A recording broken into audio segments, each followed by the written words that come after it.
கிறிஸ்துவில் கண்பான தேவ பிள்ளைகளே, உங்கள் அனைவருக்கும் என்னுடைய கிறிஸ்துமஸ் நல்வாழ்த்துக்களை தெரிவித்துக் கொள்கிறேன். என்ன அப்படின்னு சொன்னால், அவங்க எல்லாருக்குமே தெரியும், கிறிஸ்துவின் பிறப்பை எல்லாருமே என்ன செய்கிறாங்க, விருப்பமாக கொண்டாடுகிற ஒரு அனுபவம் நம்ம பார்த்துருக்குறோம். ஏன்னு சொன்னால், ஆண்டவர் உங்களுக்காகவும் எனக்காகவும் பரலோகத்தில் விட்டு இந்த உலகத்தில் பாலகனாக வந்து பிறந்தார்.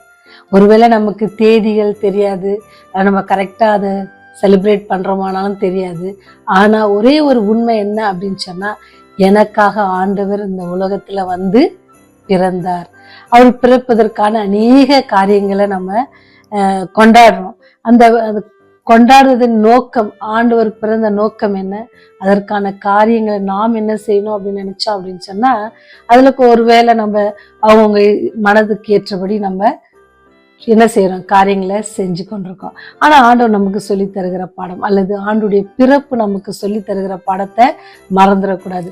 புதிய ஆடை அணிவது, நண்பர்களுக்கு நல்வாழ்த்துக்கள் சொல்லுவதோடு கூட நமக்கு தெரிந்திருக்க வேண்டிய காரியம் என்னன்னு சொன்னா, அவருடைய பிறப்பு நமக்கு என்ன பாடத்தை கற்றுக் கொடுக்கிறது என்பதை நம்ம மறந்து விடக்கூடாது. கிறிஸ்துவின் பிறப்பு உங்களுடைய வாழ்க்கையுடைய என் வாழ்க்கையிலும் அது நிஜமாகவே அது என்னது, ஒரு மகிழ்ச்சியான நாளாக இருக்கிறதா, அது உண்மையாக நான் உணர்ந்து அதை கொண்டாடுகிறேனா அப்படின்றத நம்ம பார்க்கணும்.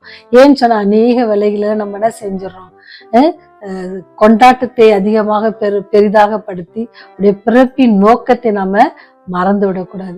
அதுவும் விசேஷமா கிறிஸ்தவ பிள்ளைகளாக இருக்கிற நீங்கனாலும் உங்களுக்காக எனக்காகவும் பரலோகத்தையே என்ன செஞ்சிட்டாங்க, விட்டுட்டு வந்திருக்கிற ஒரு அன்பான கடவுளை குறித்து, அவருடைய பிறப்பை குறித்து, அவர் வந்த நோக்கத்தை குறித்து நம்ம என்ன செய்யணும், எல்லாருக்கும் சொல்லணும். அது அதுதான் நம்முடைய பண்டிகையாக இருக்கிறது. அது ஒவ்வொரு நாளும் இருக்கு. ஆண்டுடைய பிறப்பு நம்முடைய வாழ்க்கையில எப்பவுமே தினமும் அவர் நமக்காக பிறந்தார் என்பதை நம்ம நினைச்சு காரியங்களை செய்வோம்னு சொன்னா, இன்னும் அதிகமாக நம்முடைய கிறிஸ்துவ பிறப்பு இன்னும் அதிகமாக என்ன இருக்கும், சந்தோஷத்தை தரும். அன்னைக்கு மாத்திரம் இல்லை, ஒரு நாள் மாத்திரம் இல்லை, எல்லா நாளும் நம்ம அவருடைய பிறப்பை நம்ம கொண்டாடுவதற்கு அது ரொம்ப மகிழ்ச்சியாக இருக்கும்.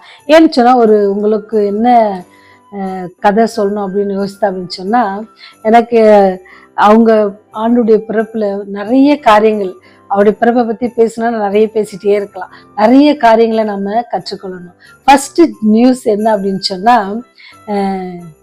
மரியா அவங்க கிட்ட போயிட்டு தேவதூதன் என்ன செய்வாரு, கேப்ரியல் போய் நின்றுட்டு சொல்லுவாரு, இந்த மாதிரி நீங்க என்ன செய்ய போறீங்க, நீங்கள் ஆசீர்வதிக்கப்பட்டவங்க, பயப்படாதீங்க அப்படின்ட்டு சொல்றாங்க.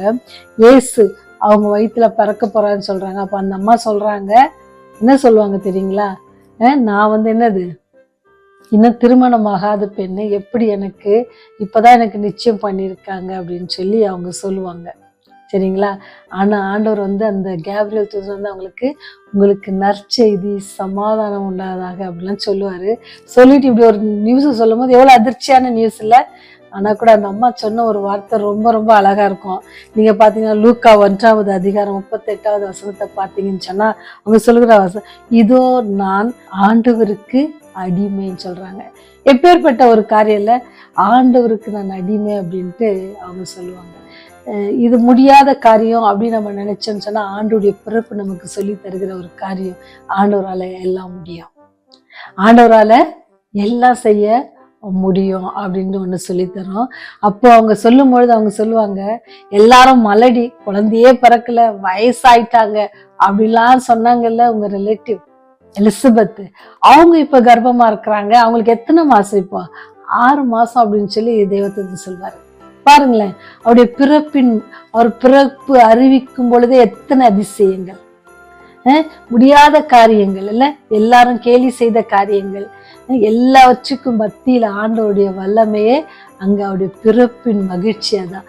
ஆண்டவர் பிறப்பதற்கு அவர் சொல்ற காரியம் என்னன்னு சொன்னா, எல்லா காரியமும் அவரால் முடியும் அப்படின்றத நமக்கு சொல்லி தருகிறது.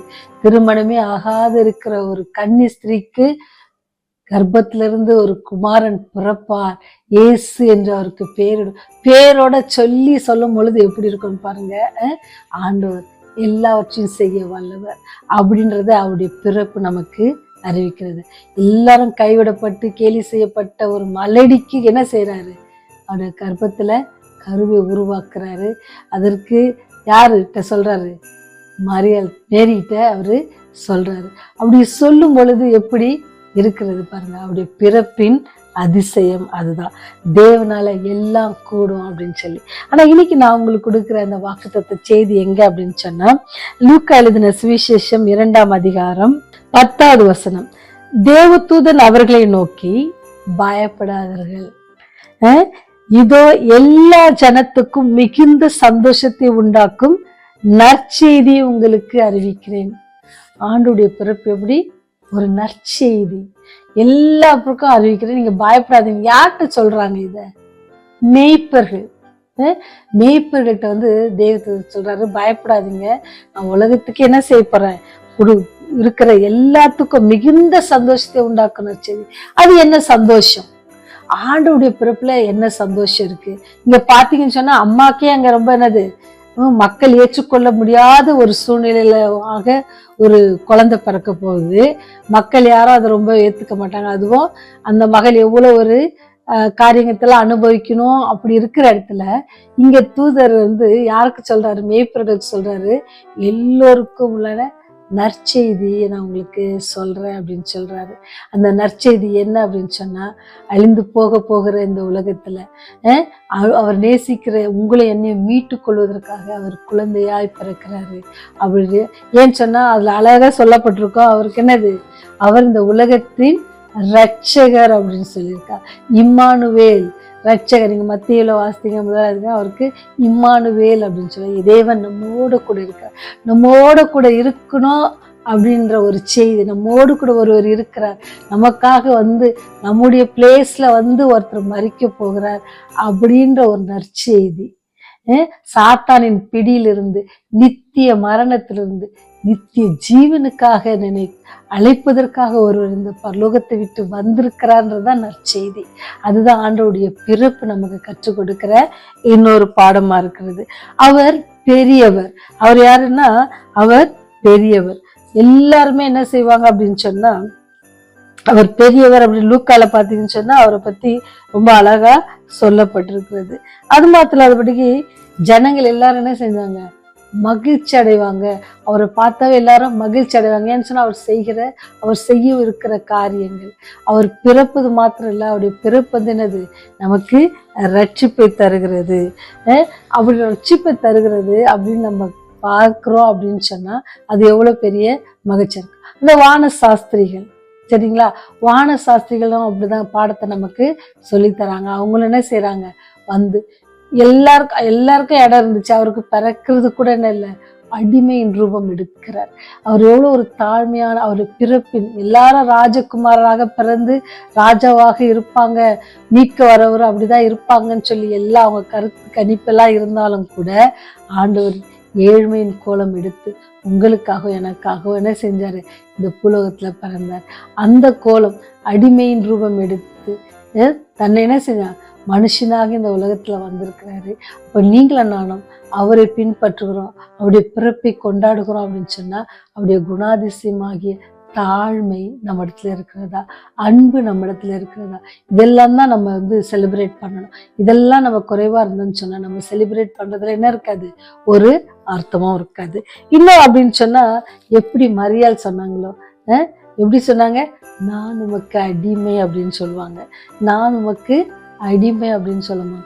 அப்ப நீங்களும் நான் ஆண்டவர்கிட்ட அவருடைய பிறப்பை கொண்டாடுகிற நீங்களும் நான் அவருடைய பாதத்துல, ஆண்டவரே நான் உமக்கு அடிமை, நீங்க என்ன செய்ய சித்தமா இருக்கீங்களோ அது நீங்க என்ன செய்யுங்க, எனக்கு செய்யுங்க, பரவாயில்ல, என்னை சுற்றிலும் யார் என்ன பேசினாலும் எனக்கு கவலை இல்லை, நீங்க எனக்கு என்ன செய்ய சித்தமா இருக்கீங்களோ அது செய்யுங்க. ஏன்னு சொன்னா ஆண்டவர் மத்திய 6ஆம் அதிகாரத்துல பாத்தீங்கன்னு சொன்னா அவருக்கு எல்லாம் நமக்கு எப்போ ஏற்ற வெளியில எல்லாவற்றையும் செய்ய அவர் வல்லவராக இருக்கிறார். அதை நம்ம மறந்துவிடாது. கிறிஸ்துமஸ் டைம்ல எல்லாரும் என்ன செய்வோம், எல்லாருக்கும் கிஃப்ட் கொடுப்போம் இல்லையா, அப்படி கிஃப்ட் கொடுக்கறது தான் அந்த பரிசு. என்னன்னா ஆண்டுடைய அன்பை நம்ம சொல்லணும். ஏன் நான் இங்க ஒரு குட்டி கதை உங்களோட கூட ஷேர் பண்ண ஆசைப்படுறேன். என்ன அப்படின்னு சொன்னா, ஒரு நாள் என்ன செஞ்சாங்க அப்படின்னு சொன்னா, பிள்ளைகள் எல்லாம் கிறிஸ்துமஸ் வருது, அம்மா என்ன செஞ்சாங்க, மார்க்கெட்டுக்கு கூட்டு போறாங்க, பஜாருக்கு கூட்டு போறாங்க. அங்க கூட்டு போகும்போது என்ன செஞ்சா, பிள்ளைங்களாம் தான் சேர்த்து வைத்த காசெல்லாம் என்ன செஞ்சாங்க, எடுத்துக்கிட்டு போறாங்க. ஏன்னு சொன்னா அவங்க பாட்டிக்கு தாத்தா பாட்டிக்கெல்லாம் என்ன செய்யணும், gift வாங்கணும் அப்படின்ட்டு போனாங்க. அப்படி அந்த ஃபேமிலியில போகும்பொழுது 3 பிள்ளைகள் எல்லாரும் ஒவ்வொரு gift வாங்குறாங்க தாத்தா பாட்டிக்கு. அப்போ கடைசியா இருக்கிற பையனும் ஒரு gift வாங்குறான். அப்போ எல்லாரும் நல்ல நல்ல gift வாங்கிட்டாங்க. இந்த பையன் வந்து ஒரு டம்ளர் வாங்குறான், ஒரு கிளாஸ் டம்ளர் வாங்குறான். ஆனா அந்த கிளாஸ் டம்ளர் வந்து எப்படி இல்லை, ரொம்ப நல்லா பாலிஷ்டா பார்க்கறதுக்கு நல்லா இல்லை. ஆனா அது என்னதுன்னா கலர் நல்லா இருந்துச்சு. அதை வாங்குறதுக்கு மம்மி நான் இதை வாங்க போறேன் அப்படின்ட்டு அவன் சொல்லுவான். அப்படி சொல்லும் பொழுது என்ன ஆச்சுன்னு சொன்னா அவங்க அம்மா சொல்லுவாங்க, இல்லை இது கொஞ்சம் நல்லா இல்லை மாதிரி இருக்கு, வேற வாங்க அப்படின்னு. இல்லை எனக்கு இது ரொம்ப பிடிச்சிருக்கு அப்படின்னு சொல்லி அவன் வாங்குவான். அப்போ அந்த நாள் வரும் பொழுது அவங்க என்ன செய்யறாங்க, கொண்டு போய் பாட்டிக்கு எல்லாரும் gift கொடுக்குறாங்க. அப்படி கொடுத்த உடனே பாட்டியை ரொம்ப சந்தோஷமா வாங்கிட்டாங்க. அவங்களுக்கு எல்லாமே ரொம்ப பிடிச்சிருக்கு. ஆனா அந்த அம்மாவுக்கு மட்டும் ரொம்ப கொஞ்சம் கவலை, பாட்டிக்கு இவன் வாங்கின gift எனக்கு திருப்தியே இல்லையே, சரி நம்ம போய் அம்மாட்ட கேட்டு பார்ப்போம்னு சொல்லி அந்த அம்மா என்ன செய்யறாங்கன்னா தன் தாய் வீட்டுக்கு போறாங்க. போயிட்டு அம்மா எப்படி என்ஜாய் பண்ணீங்களா, பிள்ளைங்க கிஃப்ட்லாம் உங்களுக்கு பிடிச்சிச்சா அப்படின்னு கேட்குறாங்க. அப்போ அவங்க சொன்னாங்க, ஆமாம் எனக்கு ரொம்ப பிடிச்சிருக்கு, எல்லாருடைய கிஃப்ட்டும் எனக்கு ரொம்ப பிடிச்சிருக்கு. அதில் விசேஷமாக எனக்கு பிடிச்ச கிஃப்ட் எது தெரியுமா, இந்த கடைசி பையன் கொடுத்தால அந்த கிளாஸ் எனக்கு ரொம்ப பிடிச்சிருந்துச்சு. ஏன்னு சொன்னால் மேலே சுறு நல்ல வலுவழுப்பாக இல்லாமல் அங்கங்கே முருடுமா இருந்துச்சுல, கரடு முருடாக இருந்துச்சுல அந்த கிளாஸ், அது எனக்கு ரொம்ப பிடிச்சிச்சு அப்படின்னு சொன்னாங்க. அவளுக்கு ரொம்ப ஆச்சரியம், ஏன் அப்படி சொல்கிறீங்க, அது எப்படி உங்களுக்கு பிடிச்சிச்சு, உனக்கு தெரியுமா எனக்கு பிடிச்ச கலரே க்ரீன் தான், அது எனக்கு ரொம்ப பிடிச்சிச்சு. இன்னொன்று வந்து உங்களுக்கே தெரியும், எனக்கு வயசானதுனால என் கையில் கொஞ்சம் பக்கம் அதனால எனக்கு எதையுமே ரொம்ப கிரிப்பாக பிடிக்க முடியாது. ஆனால் இது சொரசொரப்பாக இருக்கு, மற்ற ஒருவேளை அவன் நல்ல கிளாஸ் வாங்கி கொடுத்தா அதை என்னால் யூஸ் கூட பண்ணியிருக்க முடியாது. அதனால என்ன செஞ்சிச்சு, இப்போ இது சொரசொரப்பாக இருக்குது, கரடு முரடாக இருக்கிறதுனால அது எனக்கு ஹோல்டு பண்ணுறதுக்கு ரொம்ப நல்லா இருக்கு அப்படின்னு சொன்னாங்களாம். இதுதான் ஆண்டவர் உங்களுக்கும் எனக்காகவும் ஏற்றுக்கொண்ட ஒரு பரிசு. அவர் என்ன செஞ்சாரு, நீங்களா நானும் நல்லா இருக்கணும்னு சொல்லி அவர் என்ன செஞ்சாரு, எல்லா காயத்தையும் அவர் ஏற்றுக்கொண்டார். எப்படி ஒரு கிஃப்ட் வந்து மற்றவங்களுக்கு என்ன தருது, சந்தோஷம் தருதோ, அதே போல அவரே நமக்காக என்ன செஞ்சாரு, இந்த உலகத்துல பரிசாக நம்மை வந்தாரு. அந்த பரிசுல என்னது, அவர் உங்களுக்காக எனக்காகவும் காயப்பட்டார். அந்த கிறிஸ்மஸ் அப்படின்றது எதை நமக்கு காட்டுதுன்னா, நம்முடைய நித்திய ஜீவனுக்காக ஒருவர் பிறந்தார். நான் நித்திய மரணத்துக்குள் சாத்தான் என்னை பூட்டி வைக்காதபடிக்கு அதிலிருந்து பாதாளத்தின் திருவுகளோட என்னது ஒருவர் பிறந்து என்னை நித்திய மரணத்திலிருந்து என்னை என்ன சொல்றார், மீட்டு கொள்ளுகிறவர். அவர் பெரியவர், வல்லமை உள்ளவர், கிருபை உள்ளவர் என்பதெல்லாம் என்னது நமக்கு வெளிப்படுத்துது. ஏன்னு சொன்னா அவர் நமக்கு தேவை என்னன்னு தெரிஞ்சு எல்லாவற்றையும் அவர் செய்ய வல்லவராக இருக்கிறார். எப்படி கிறிஸ்மஸ் தினத்தன்று நம்ம மகிழ்ச்சியா இருக்கிறோமோ, அந்த மகிழ்ச்சியின் காரணம் யார் அப்படின்னு சொன்னா கர்த்தராகிய இயேசு கிறிஸ்து. இந்த உலகத்துல பாலகனாக பிறந்து உங்களையும் என்ன செய்யறாரு, மீட்டு கொண்டார். அந்த மீட்பின் செய்தியை நம்ம மறந்துடவே கூடாது. பிறந்து ஒன்று சந்தோஷமா சாப்பிட்டு மகிழ்வதற்கு மாத்திரம் இல்லை, அவருடைய அன்பை குறித்தும் அவருடைய ரட்சிப்பின் திட்டத்தை குறித்தும் அநேருக்கு நம்ம சொல்ல வேண்டிய கடனாளிகளாக இருக்கிறோம். லூக்கா 1:38 தான் மேரிகிட்ட கேட்கும்பொழுது அவங்க சொன்னாங்களோ, இதோ நான் உன் அடிமைன்னு சொல்லி. இன்னைக்கு ஆண்டவர் இந்த மன மகிழ்ச்சியான நாள்ல இன்னைக்கு ஒருவேளை உங்களை வந்து சந்திச்சாருன்னா நீங்க என்ன சொல்லுவீங்க, இதோ நான் உன் அடிமை, நீர் எனக்காக என்ன செய்ய சித்தமா இருக்கிறா அதை செய்யின்னு சொல்லுவீங்களா? இல்லை இந்த உலகத்தின் சந்தோஷம்தான் எனக்கு முக்கியம், கொண்டாடணும், இங்கே போய் நான் செய்யணும், அங்கே போகணும், பார்ட்டி வைக்கணும் அப்படின்னு போகிறோமா? இல்லை ஆண்டவர் எப்படி தன்னையே தியாகம் செய்து உங்களுக்காக எனக்காக இந்த பூமிக்கு வந்தாரோ அதை நினைவு கூர்ந்து நாமளும் எதையாவது அன்னைக்கு தியாகம் செய்து என்ன செய்யணும், அதை யாருக்கும் இல்லாதவங்களுக்கு கொடுக்கணும் அப்படின்றத நம்ம மனசுல ரொம்ப முக்கியமா வச்சுக்கணும். யாருக்கால முடியாதோ, இப்ப நம்மளால என்ன செய்ய முடியாது, நம்ம ரட்சித்து கொள்ள முடியாது இல்லையா, அதனால யார் வந்தா, ஏசப்பா வந்தார். அதே போல இங்கேயும் அநேகர் என்ன இருக்கிறாங்க, அவங்களால செய்ய முடியாத காரியம், அவங்களுக்காக அவங்களால பயன்படுத்த முடியாத காரியம் நிறைய இருக்கு. அதெல்லாம் நம்ம பார்த்து யாருக்காவது செய்வோன்னு சொன்னா அது ஆண்டோடைய பிறப்பை நாம மதிப்பதற்காகவும் அதற்காக நம்ம வாஞ்சி உள்ளவோ அதை செலிப்ரேட் பண்ணுவோம் அப்படின்னு சொன்னா கண்டிப்பா இந்த ஆண்டோடைய பிறப்பினால் நமக்கு எப்படி இருக்கும், மகிழ்ச்சி தந்தது. எப்படி அந்த மேய்ப்பர்களுக்கு மகிழ்ச்சி இருந்ததோ அது மாத்திரம் இல்லைங்க, ரொம்ப முக்கியமானது என்ன தெரியுங்களா, தேவ தூதர்கள் பாடுவாங்க வானத்திலிருந்து, உன்னதத்திலே மகிமையும் பூமியில என்னது சமாதானம். ஆண்டுடைய பிறப்பு என்னது சமாதானம். என்ன சமாதானம்? என்னைக்கு அன்னைக்கு ஏதேன் தோட்டத்துல இருந்த உறவு பிரிஞ்சிச்சோ அந்த உறவை என்னது ஒட்ட வைக்கிறதுக்காக தான் என்ன செஞ்சாரு, அவரோடு கூட இருக்கிற அந்த இணைத்து கொள்வதற்கு, அந்த உறவை இணைத்து கொள்வதற்காக அவர் இந்த பூமியில பாலகனாக பிறந்தார். அந்த பிறப்பை அவருடைய உறவை என்னன்னு செய்யணும், நம்ம புதுப்பித்துக்கணும். அவருடைய பிறந்த நாளை கொண்டாடுவது மாத்திரமல்ல, அவருடைய பிறந்த நாள் நமக்கு கற்றுக் கொடுக்கிற பாடம்னு சொன்னா அவருடைய பிறப்பு, அவரோடு இருக்கிற உறவு, துண்டிக்கப்பட்ட உறவு, சாத்தானால் துண்டிக்கப்பட்ட அந்த உறவை என்ன செய்யணும், நம்ம புதுப்பித்து அவரோடு இணைத்து கொள்ள வேண்டும். ஒருவேளை கடந்த நாட்கள்ல அவருடைய உறவுல இருந்து நம்ம சரியா ரிலேஷன்ஷிப் வச்சுக்கல அப்படின்னு சொன்னா இந்த வருடத்துலயாவது நம்ம முடிவெடுத்து ஆண்டவரே எங்களுடைய உறவை என்ன செய்யறோம், உம்மோட புதுப்பித்து கொள்றோம். நீர் வல்லவர், நீர் பெரியவர், எல்லா காரியத்தையும் செய்ய வல்லவர், நீர் எங்களை மீட்டு கொண்டீரே அப்படின்னு சொல்லி நீங்க எங்களுக்காக இந்த உலகத்துல பிறந்து எங்களுக்காக அநேக அற்புதங்கள், அநேகரை சுகமாக்கி இருக்கிறீங்க, அநேகரை போஷித்திருக்கீங்க, மரித்தவர்களுக்கு கூட எழுப்பியிருக்கீங்க, நீங்க இதெல்லாம் செய்திருக்கீங்களா அப்படின்னு சொல்லி எல்லா செய்திகளும் நமக்கு எங்க இருக்கு, இந்த வேதாமத்துல இருக்கு. அவர் பிறப்பை கொண்டாடுகிற நீங்க நான் எல்லாவற்றையும் ஒரு விசை யோசித்து பார்த்து ஆண்டவரே உடைய பிறப்பு எங்களுக்கு என்ன நற்செய்தியை தருகிறது, அந்த நற்செய்தியை நாங்கள் யாருக்கு சொல்லணும் அப்படின்னு சொல்லி யோசித்து பாருங்க. ஆண்டுடைய பிறப்பின் நாளில் நீங்க கண்டிப்பா அதை நீங்க விசுவாசிப்பீங்கன்னு சொன்னா நாங்க விசுவாசிக்கிறோம். ஆண்டவர் எங்களுக்காக பிறந்தார், எங்களுக்காக இந்த உலகத்துல வாழ்ந்தார், எங்களுக்காக இந்த சிலுவையில பாடுபட்டு மரித்து எங்களுக்கு ரட்சிப்பையும் நித்திய ஜீவனும் தந்தார். அவருடைய பிறப்பின் நற்செய்தி நமக்கு சமாதானத்தின் நற்செய்தி. சாத்தான் நமக்கு சமாதானம் இன்மையை தந்தாலும் ஆண்டோடைய பிறப்பு நமக்கு என்ன தந்துச்சு அப்படின்னு சொன்னா மேய்ப்பர்களுக்கு தந்த அதே சமாதானத்தையும் சந்தோஷத்தையும் இன்னைக்கும் ஆண்டவர் நீங்க உள்ளத்துல பிறப்பாருன்னு சொன்னா எப்படி அன்னைக்கு மேய்ப்பர்களுக்கு தோண்டுச்சோ அதே போல இன்னைக்கு ஆண்டவர் உங்க உள்ளத்துல பிறப்பாருன்னு சொன்னா அது எப்படி தரும், அது உங்களுக்கு சமாதானத்தை தரும். அது மாத்திரம் இல்ல, அது என்ன செய்யுமா, நல்வழிப்படுத்தும் நம்மள.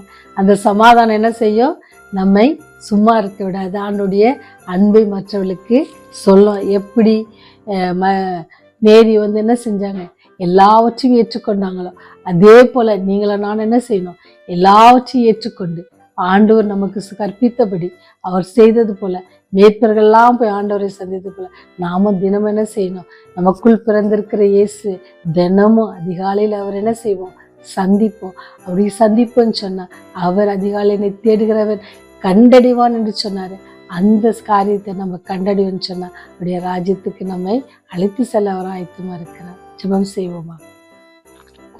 எங்களுக்காக இந்த உலகத்துல பாலகனாய் பிறந்து அநேக கஷ்டங்களை பட்டு எங்களை ஆண்டவரே பாவத்திலே மரித்து போகாதபடிக்கு எங்களை மீட்டு கொண்டவரே, உம்முடைய பிறப்பை குறித்து மனமகிழ்ச்சியோடு கொண்டாடுகிற நாங்கள் உம்முடைய பிறப்பின் நிமித்தம் எங்களுடைய இருதயத்துல நீ எப்பொழுதும் வைத்த ஆண்டவரே, நீர் எங்களுக்கு கற்றுக் கொடுத்த எல்லா பாடங்களையும் நாங்கள் ஆண்டவரே எங்களுடைய ஆவிக்குரிய வாழ்க்கையில நாங்கள் அபியாசிக்கத்தக்கதான பலத்தை தாங்க சாமி. இந்த செய்தியை கேட்கிற ஒவ்வொரு உள்ளத்தில நீங்க பேசுங்க சாமி. நீர் இந்த உலகத்துல எங்களுக்காக பிறந்திருக்கிறீர் என்பதை நாங்கள் உணரத்தக்கதாக நீங்க கிருபை செய்யுங்க ராஜா. ஒன்றுக்கும் உதவாத அற்புதம் தூசின் துருமான பாவிகள் கர்த்தாவே, எங்களுடைய பாவங்கள் எல்லாவற்றையும் மன்னித்தள்ளுங்க சாமி. ஆண்டவரின் எல்லாவற்றையும் செய்ய வல்லவர் ஆண்டவரே. நீர் எங்களுக்கு சமாதானத்தை கொடுக்க வல்லவர் ஆண்டவரே. எதாலும் முடியாது என்று சொல்கிற காரியத்தையும் செய்ய வல்லவராய் இருக்கிறீர். உங்களுடைய பிறப்பு எங்களுக்கு அதை போதிக்கிறது கர்த்தாவே. நீரே பெரியவர், நீரே எந்த சராசரத்தையும் படைத்தவர் என்பது எங்களுக்கு கூறுகிறது சாமி.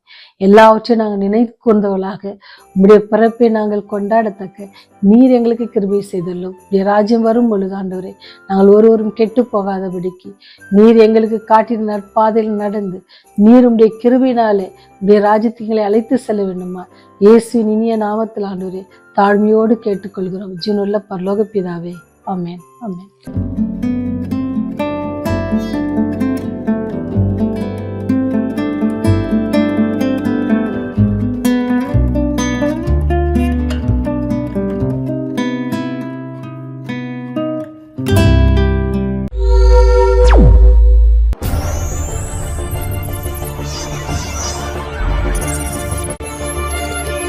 நீங்கள் பார்த்துக் கொண்டிருப்பது உங்கள் ரிவைவல் டிவி.